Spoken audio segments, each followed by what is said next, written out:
This is Drew Angus in Cleveland, Ohio. You're listening to No Cover.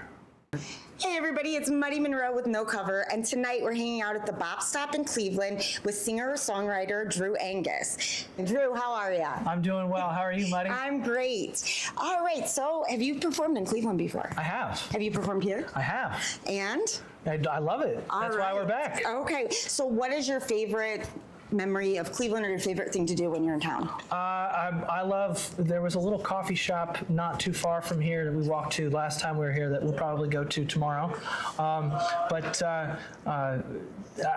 mean, I love the Rock and Roll Hall of Fame. The biggest secret is that bands get to go for free. All you got to do is show your band card. So you've traveled all over. You've been on American Idol. How was that? American Idol was a great TV show to be on. What's the best piece of advice or the most memorable piece of advice that you got from them? You know, the judges at the time I was on the show were Keith Urban, Harry Connick Jr., and J-Lo.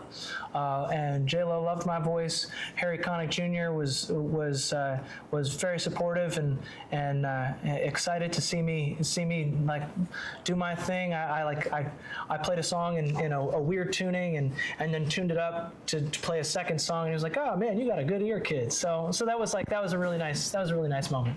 So talking about your guitar, I heard about your very first guitar and that you had to do some classes in order to get it. Is that correct? Where did you find that?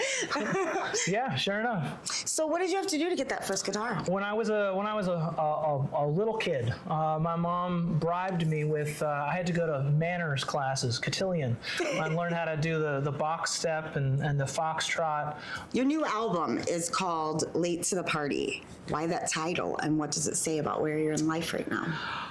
Everybody knows somebody that's late, habitually late to everything. Don't we all? The only time in life that I was ever early was when I was born. That's kind of my joke, you know. I'm late to everything. I don't take life too seriously. If I did, I think that's a path to sadness. Are there any songs on this album that almost didn't make it?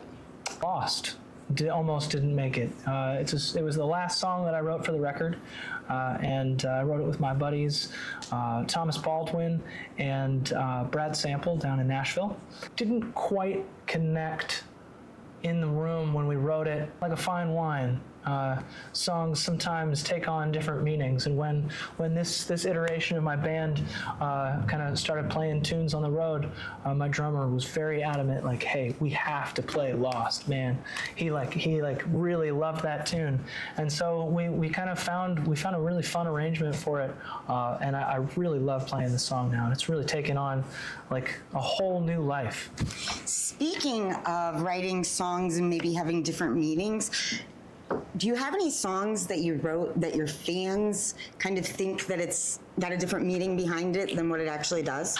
Oh, I'm sure, but I don't know. But that's the best thing about songs, is that and you know, everybody has a different interpretation of everything, and so that's the best part is about writing songs, is that, you know, just because it means something to me doesn't necessarily mean it can mean something completely different to you.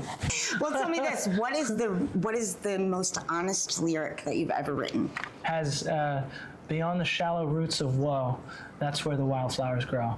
If listeners only had time to hear one song from your new project, and it was really to like show them who you guys are, and, you know, what would you want them to listen to, and I why? would say Wildflowers. Okay. Wildflowers is a song about imposter syndrome and just it's my anthem. It's the thing that kind of keeps me going when I feel like I don't belong, or I want to quit, or the going gets too tough, too rough. So from where you've started to where you're at now, what part of music becomes harder the more successful that you are?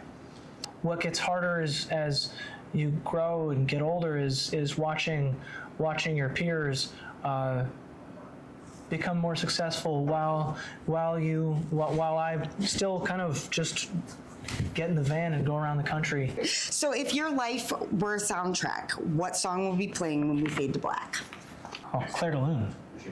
Why? That's probably the most beautiful piece of music ever written. I want And- that played at my funeral, kind of thing. And what's next for you? We're on a 10-date tour that takes us all over the Midwest right now, and then follow that up in the next couple of months with some other further West Coast stuff, and Southeast, and then Northeast, and just keep it going. And if people wanted to find you, follow you on social media, where would they do that? DrewAngus.com, at Drew Angus Music on all the social media platforms. I'm on Patreon, and Spotify, iTunes, Apple Music, Amazon Music, wherever you listen to music, just search for Drew Angus. Okay. For No Cover, I'm Muddy Monroe, coming to you from the Bop Stop in Cleveland. No Cover brings you the artists, stories, and moments that make music matter. Good night.